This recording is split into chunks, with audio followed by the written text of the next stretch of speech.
It is fall for those of us in the Northern Hemisphere, and if you're a Starbucks fan, then you probably love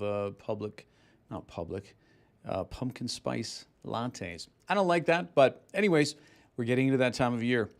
So, which also means we're getting into the time of year for the 9 Minutes on Monday Fall Cohort, which is just about to start in a couple of weeks, and I want to talk about that. But before I do, let's talk a little bit about motivating your staff. How do you motivate your staff? And this is a question that everyone wants to know, right? How do I get more out of my people? How do I help my staff be happy? How do I lead the kind of team that people actually want to be on? How do I lead the kind of team that becomes the example for the company? How do I lead the kind of team that people don't want to leave? In fact, just the opposite, everybody wants on your team. How do you create that? Well, a big piece of that comes down to making sure that the individuals on your team, on your staff, in your company, regardless of who you are as you watch this, maybe you're in HR, it comes back down to the fundamentals. And everybody's always searching for, like, what's the latest trick, or what's the trick with Gen Z, or what's the trick with millennials, or there's no trick, people. There really is no trick. It comes down to some sound fundamental principles that work across all generations. Sure, they may get presented slightly different to some generations than others. Some of these fundamentals may be, there might be more weight put on some of them than others for different generations, but all the principles apply, all these fundamentals.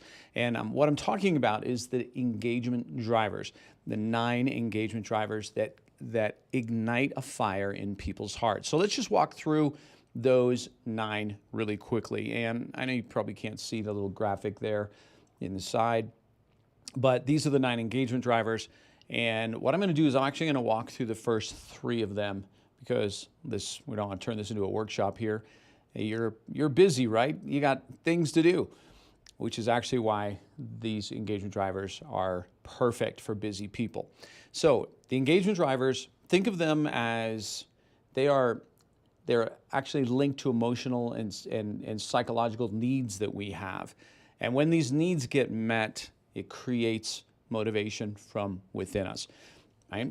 Motivation exists on a scale, right? From the far external outside of us, somebody forcing you to do something, threatening you, all the way to the inside, the internal, where you just want to do something, and that's where you bring your best. And this is where we want our people motivated from an intrinsic place. So let's walk through a couple of the engagement drivers. Starting, we're just going to go through 3 today, but they are care. Right? Care is the first one. Grow and recognize. So let's talk about care.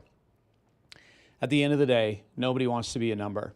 And at the end of the day, everybody wants to know that they count, that they matter, that they're not being used, or that they're not being taken advantage of. And I can't tell you how pervasive this is in the workplace. So let me give you an example. I was talking to one of my family members yesterday. They called me. They were frustrated because they're working at a retail store, and they were telling me why they were frustrated was because someone else was working but being a slacker and getting away with it, and nobody was dealing with that employee. And so this other employee was frustrated because they're a really hard worker, and they wanted to know, actually they even asked me the question, why should I work so hard if they're not and they're getting paid the same? So think about that for a moment. Inside all of us, there's this concept of justice, right? We can argue about what's just, but everyone has their own meter inside of them that's about justice. And so we look for a fair exchange, especially in the free world. You're looking for a fair exchange. And in the workplace, that's I'm gonna come, I'm gonna show up, and I'm gonna bring you my best. And what you're gonna do as an employer, you're gonna pay me, but you're also going to not take advantage of me. And once we start to feel like that balance gets out of kilter, it causes problems within us. So let's say a company is, well, we're going to pay you really well, but we're not going to treat you well. Well, who's going to go for that? I mean, they would have to pay you a lot, right? But what people want to know inside is, hey, do you care about me? And it's not so much about that, oh, I feel unlovable and I need to go and get that need met in the workplace. It's more about, I don't want to be taken advantage of. And so what helps us feel like that's not the case is when we have a boss that cares about us, right? We have a boss that cares about us. It's not even so much about what the company is doing. It's, does my boss care about me? And so if our boss takes a genuine interest in us as people, if our boss is wanting to help us grow, right? Our boss is plugged in enough that they are able to see the good work we do and to recognize that. All of that communicates that my boss cares about me.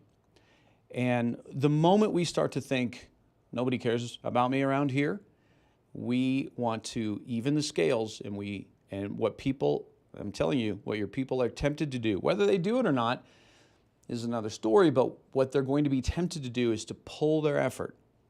Just like my family member on the phone yesterday, why should I work so hard, right? Why should I? And of course, the reason is, well, work because it's who you are. But we don't think that in the moment, because engagement and morale are actually functions of an emotion we feel. You know, when we go into a big company and we survey for morale, what we're really surveying for is just the emotional temperature of the company. You know, how do you feel right now about working here? It's very subjective. And so even the idea of whether a boss cares about me is very subjective. So it's not about remembering someone's birthday, though that's important. Do your employees feel week in, week out that you have their backs, you take a genuine interest in them as people, you're going to protect them, you're going to be there for them? Doesn't mean that you're not going to have high expectations. We'll get into that in some later drivers. But the fundamental question is, do you care? And if people start to sense that you don't, okay, it just changes the game for people. And so they're going to play the game a little bit differently. That's the first driver, making sure that our staff feel like we care about them, right? Now, here's the thing. You can care about them and them not feel cared about. Like your perception is not their reality. And their perception may not even be reality, but their perception is their reality. It's like if one of your kids comes and says, Dad or Mom, I feel like you don't love me. Of course, you're going to say, well, of course we love you, and here's why. And we're going to list all these things. Like, I did this for you, and I bought you a new bike, and I, go on a weekly hangout with you, and you're going to have all this evidence. But if they're still coming from, I feel like you don't love me, that's the truth, because it's their truth. And so you dive into that. Anyways, not to turn this into a parenting workshop, but people want to know that you care as a boss. And so you can put things into your ritual, your weekly cadence that demonstrate that. Taking a genuine interest in them, making sure if there's some big stressor that's on them, that you're there to at least be close to that story. Someone's mom's in the hospital. That's going to be on your mind to check in on Monday. Hey, how's your mom doing?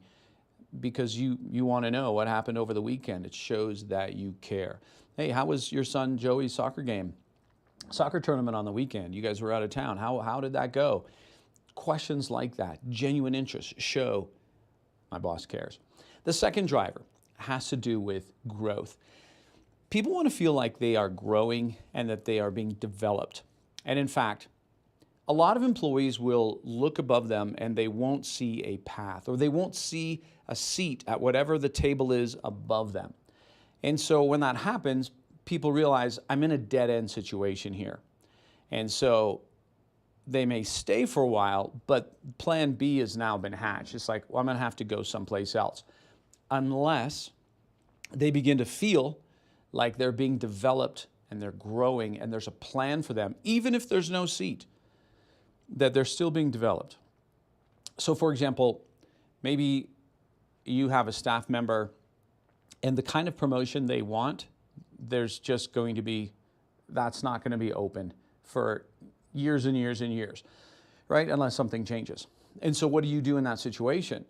Well, you still want to find out what their goals are, where they want to be, and then begin to develop them so that they can get there, even though that might mean another company, but your commitment is to help them grow and get better.